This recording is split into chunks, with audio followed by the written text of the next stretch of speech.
For 5 years, they told me I wasn't a team player. It was the reason I was passed over for a promotion 4 separate times. Then the storm came, and when the waters receded, I was the only one left standing, and I finally understood. They weren't looking for a team player, they were looking for an accomplice. My name is Alex, or at least, that's what my employee badge said. To my colleagues, I was more of a ghost. The guy who sat in the corner cubicle, headphones on, screen filled with lines of code and complex data charts. I wasn't unfriendly, I was just focused. I believed the work should speak for itself. If you did good work, you'd be rewarded. That was the simple, honest contract I thought I'd signed when I joined the firm. A mid-level data analytics company called Innovate. I loved my job. I loved finding patterns in chaos, turning a mess of numbers into a clean, simple story that could guide a business decision. I was good at it. Very good. My reports were precise, my models were accurate, and my projects always came in ahead of schedule. But in the modern office, that's only half the battle. The other half is performance. The first time the senior analyst position opened up, I was a shoo-in, or so I thought. I'd single-handedly salvaged the quarterly report for our biggest client, working 2 weekends straight to fix a flaw in the data collection system. I presented my findings, clean and simple. My boss, Marcus, nodded, looking impressed. A week later, he called me into his glass-walled office. "Alex," he started, leaning back in his chair with a sigh that already spelled bad news.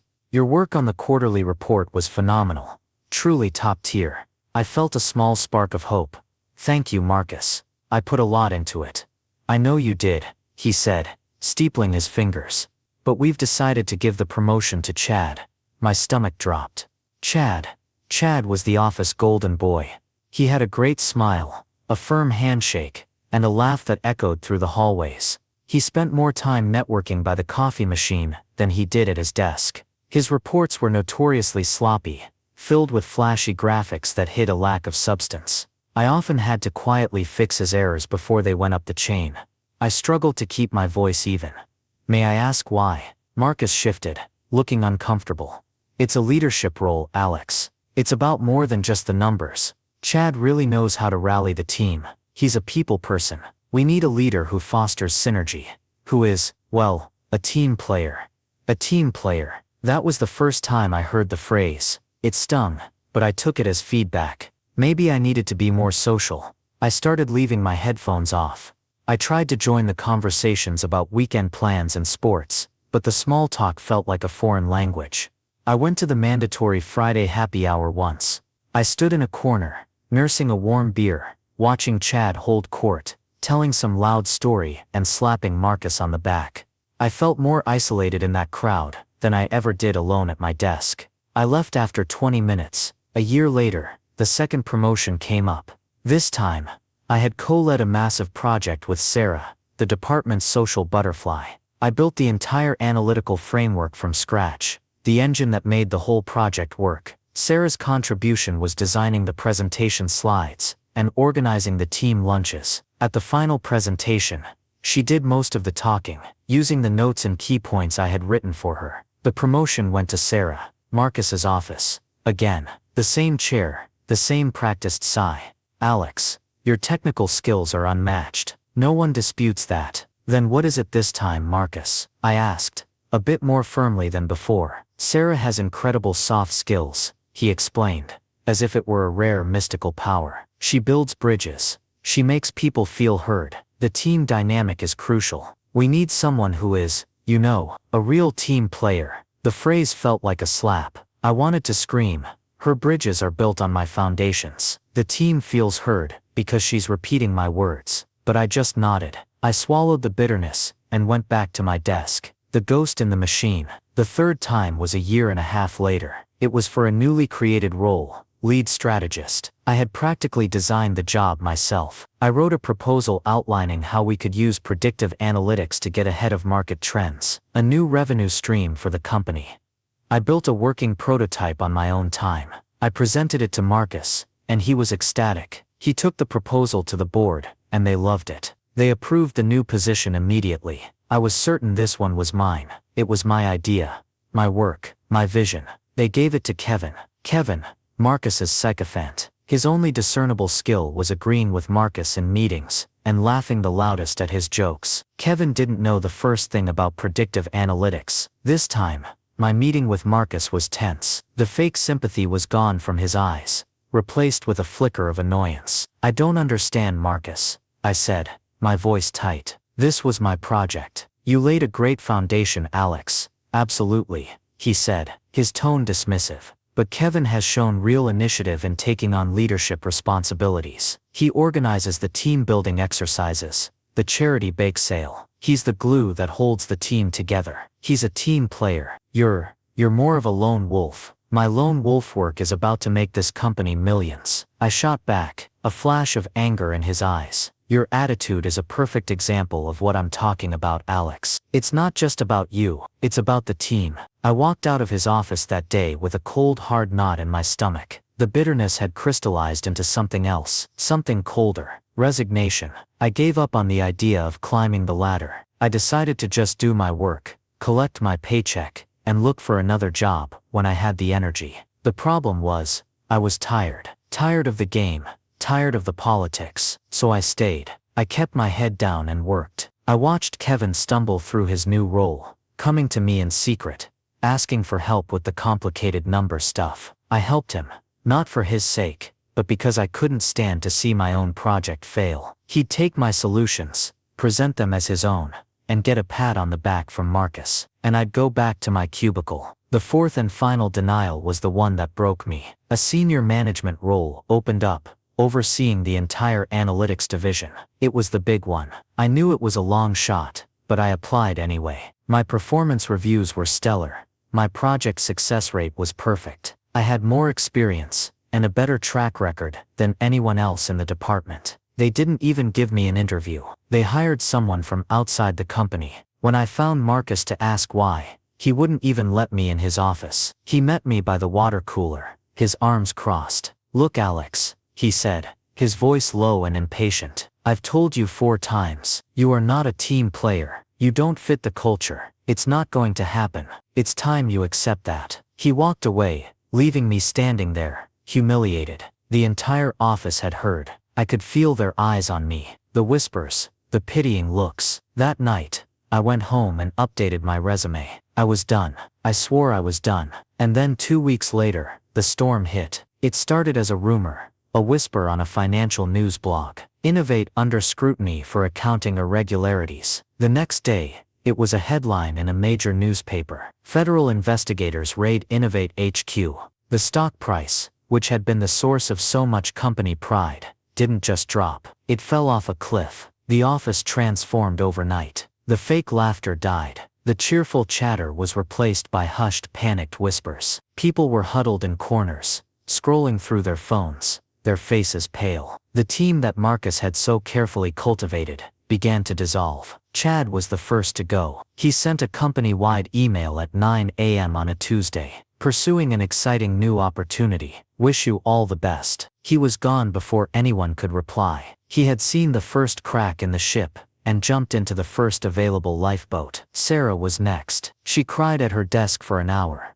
then quietly packed her things. She told a few people she was taking a mental health break, but we all knew. Her LinkedIn profile was updated with a new job title at a rival company by the end of the week. Kevin, the glue of the team, simply vanished. One day he was there, sweating and looking terrified. The next his desk was empty. No email, no goodbye. He just ghosted. The exodus was biblical. Every day more and more desks were empty. The resignations flooded in. People with mortgages and families, people who had sworn loyalty to the company, were running for the hills. They didn't want the stain of a sinking corrupt company on their resumes. Within 2 weeks, the office was a ghost town. Of the 50 people in our department, there were 3 left: me, a quiet receptionist named Mary, who was just waiting to be officially laid off, and Marcus. Marcus looked like a haunted man. His expensive suits were wrinkled. His confident stride was now a frantic shuffle. He spent his days in his office with the door closed, on the phone, his voice a low, desperate murmur. One afternoon, he found me at my desk, still working. The servers were still running, and the remaining clients, the few who hadn't yet canceled their contracts, still needed reports. I just kept doing my job. It was the only thing that made sense. He looked at me, his eyes wide and bloodshot. Alex, you're still here. I still have work to do, I said simply, not looking up from my screen. Everyone left, he whispered, more to himself than to me. All of them.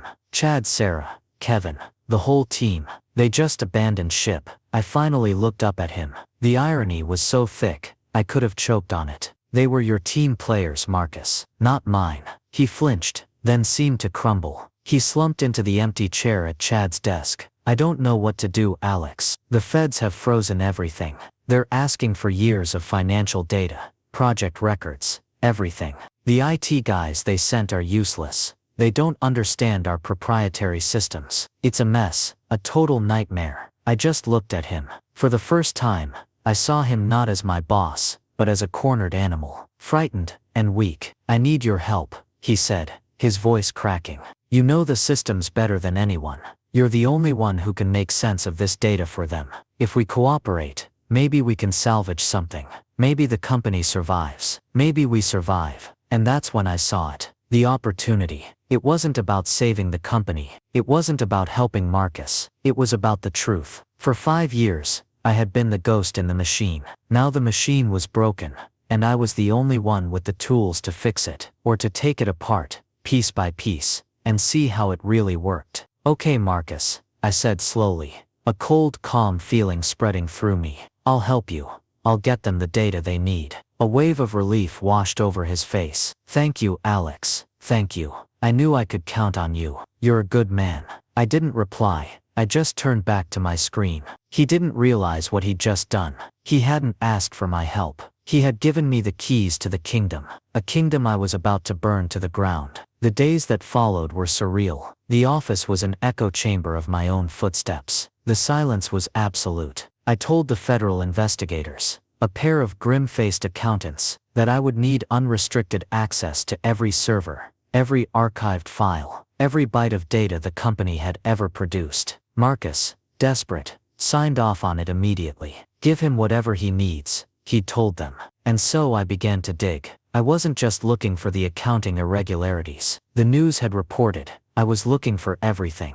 I worked 18-hour days, fueled by coffee and a 5-year-long thirst for justice. I wasn't a ghost in the machine anymore. I was its master. The system I had built and maintained for years now unfolded its secrets to me. The first thing I found was the small stuff. The casual, everyday corruption that had become part of the culture. I found Chad's expense reports. He had been billing the company for lavish dinners with potential clients on weekends, when he was actually on vacation with his girlfriend. Proven by his social media posts, the amounts were small, but it was a pattern of deceit. He wasn't a team player. He was a parasite. Then I looked into Sarah's project budgets. She was always praised for her efficiency. I found out why. She was using cheap, unlicensed software for her presentations instead of the company-approved ones, pocketing the difference from the budget. She was building her bridges with stolen materials. And Kevin, oh Kevin, the glue of the team. I found a deleted email chain between him and Marcus from a year ago. A major project had failed, losing a client 6 figures. It was Kevin's fault. He had missed a critical deadline. But in the official report, the blame was shifted to a junior analyst, who was conveniently laid off a week later for performance issues. Kevin hadn't just been a yes man.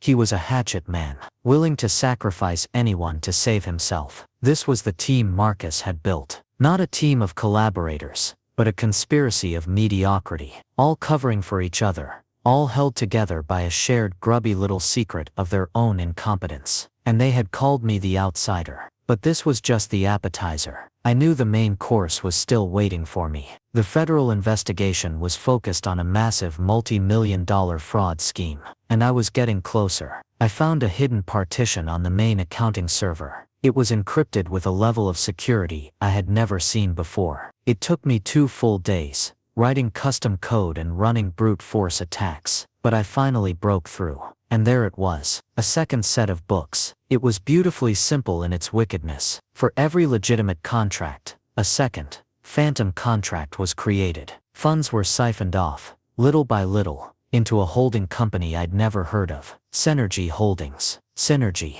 The word Marcus had used to deny me my first promotion. The sheer arrogance of it made my blood run cold. I started tracing the money trail from Synergy Holdings. It led to a web of offshore accounts. But as I dug deeper, I realized something was wrong. The scheme was too big, too complex for just the CEO and CFO, who had already been arrested. There were internal transfers, project codes, and approvals that could only have come from someone deep inside the operations. Someone with the authority to manipulate project budgets and timelines without raising suspicion. My heart started pounding. I pulled up all the approval records associated with the phantom projects, and I saw the same digital signature over and over again. It wasn't the CEO's, it wasn't the CFO's, it was Marcus's. It all clicked into place. A horrifying, perfect picture. Marcus was the architect. The CEO and CFO were the fall guys, the public faces of the company. But Marcus was the one on the inside, the puppet master who pulled the strings. He was the one who knew the operations well enough to hide the fraud in plain sight. And then came the final, soul-crushing realization. The reason he never promoted me, it wasn't because I wasn't a team player. It was because I was too good at my job. He couldn't risk someone like me in a leadership position. Someone who understood the data. Someone who would ask the right questions. Someone who would have inevitably uncovered his scheme. My competence was a threat to his entire criminal enterprise. Chad, Sarah, and Kevin. They weren't promoted because they were team players. They were promoted because they were incompetent. They were easy to control. They were useful idiots, so concerned with their petty office politics and small-time grifting that they never saw the monumental crime happening right under their noses. Marcus had built a firewall of mediocrity around himself, and I was the one person he had to keep on the outside. For 5 years, he hadn't been denying me a promotion. He had been protecting himself. The insult that had haunted me for years was in reality the most profound compliment I had ever received. He was afraid of me. I leaned back in my chair, the empty office silent around me. The anger I expected to feel wasn't there. It had been replaced by a chilling clarity, a sense of purpose. I wasn't just going to give this information to the feds. That was too easy. That would be their justice, not mine. They had called me a lone wolf. It was time to show them my teeth. My plan took a week to execute. I worked with a quiet, methodical fury. I was no longer just an analyst. I was a hunter. First, I packaged my findings on Chad, Sarah, and Kevin. The fake expense reports, the budget skimming, the emails showing how they'd scapegoated a junior employee. I put it all into 3 neat, anonymous digital packages. Then I did a little research. I found the HR directors at the new companies where Chad and Sarah now worked. I found the CEO of the startup that had foolishly hired Kevin. I sent each of them the package on their new star employee. Anonymously, of course. A simple email with the subject line, "A due diligence check you may have missed." Their careers, built on lies, would be over by morning. That was for the years of smirks and whispers. Next, I turned my attention to Synergy Holdings. Marcus was the architect, but he must have had an exit strategy, a nest egg. Using the server access he had so foolishly granted me, I dug into his personal network files. Tucked away in a password-protected folder labeled Vacation Plans,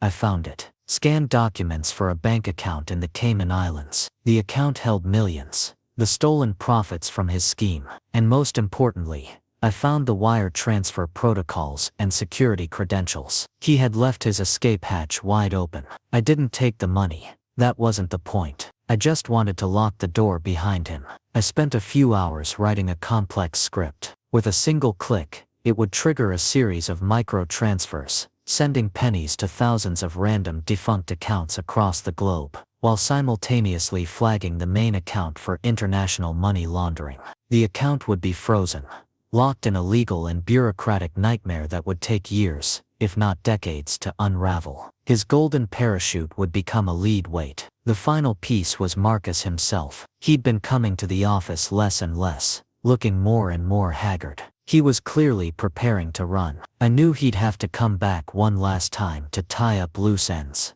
to wipe his local hard drive. I waited. On a Thursday night, just after 11 p.m., the main office door creaked open. Footsteps echoed in the cavernous space. I was sitting in my corner cubicle, the monitors off, the only light coming from the city glow through the windows. I saw his silhouette move toward his office. A few minutes later, a faint light appeared under his door. He was in. I stood up and walked silently across the vast, empty floor. I didn't knock. I just pushed his door open. He was kneeling by his desk, a small USB drive in his hand, plugging it into the back of his computer tower. He spun around, a strangled gasp escaping his lips. His face was pale, slick with sweat. "Alex, you scared me. What are you still doing here?" "Finishing up," I said, my voice calm and even. I stepped into his office and closed the door behind me. The click of the latch sounded like a gunshot in the silence. Good,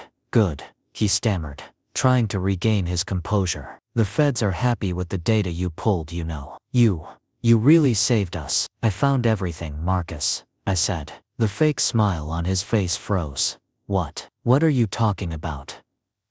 "Synergy Holdings," I said. The color drained from his face. "The second set of books, the Phantom Projects, your digital signature on every single one." He stared at me, his mouth opening and closing, but no sound came out. "It was clever," I continued, taking a step closer, "promoting the incompetent ones. The team players, Chad, Sarah, Kevin.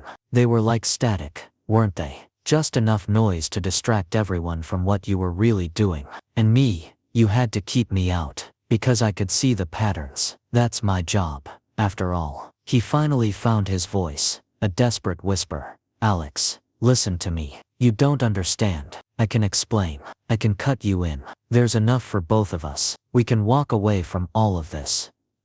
I almost laughed. "You still don't get it, do you? You spent 5 years telling me I wasn't part of the team. You were right. I'm not playing your game." I pulled out my phone. I didn't have to do anything. I had already sent the full, unredacted data package to the lead federal investigator an hour ago with a note. "I believe you missed the architect. He's in his office now, destroying evidence. But I wanted him to see this last part." I opened a simple command prompt I had prepared. A single line of code. I looked him in the eyes. "That account in the Caymans," I said softly. "Consider it re-synergized." I hit enter. His eyes widened in horror as he realized what I had done. He understood that his escape was gone. His future was gone. Everything was gone. He lunged for his computer, for the phone, but it was too late. The script was already running.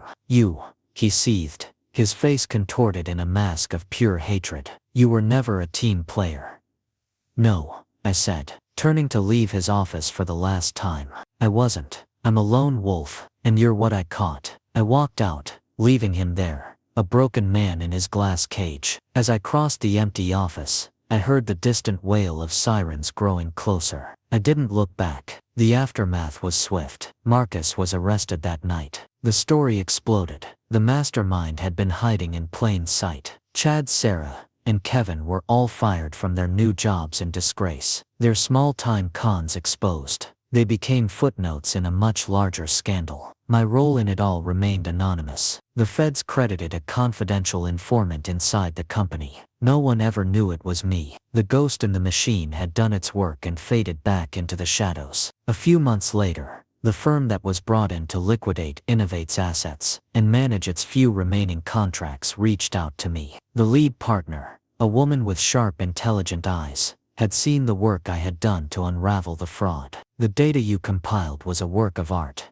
she told me over coffee. "Clean, precise, and ruthless. You didn't just give them the evidence. You gave them a narrative they couldn't ignore." She slid a folder across the table. It was a job offer. Senior Vice President of Data Analytics. A position with more authority and a higher salary than any of the 4 roles I had been denied. "We need someone who sees what others don't," she said. "We don't care about team-building exercises or happy hours. We care about integrity and competence. We need someone we can trust." I looked at the offer, then back at her. For the first time in years, I felt a genuine smile form on my face. The world hadn't changed, but I had. I had learned my value. I wasn't the quiet guy in the corner anymore. They were right about one thing all along. I wasn't a team player. I was never meant to be. I was the one you called when the game was over, and you needed someone to tell you who had really won. And this time it was me. Thank you for listening to my story. It's strange how being underestimated can become your greatest weapon. If you've ever felt like the outsider, or if you enjoyed my journey from the cubicle to the command center, please show your support. Hit the like button, leave a comment with your thoughts, and subscribe to the channel for more stories like this one. And if you know someone who needs to hear that their true value will eventually shine through, please share this video with them. Thanks again for watching.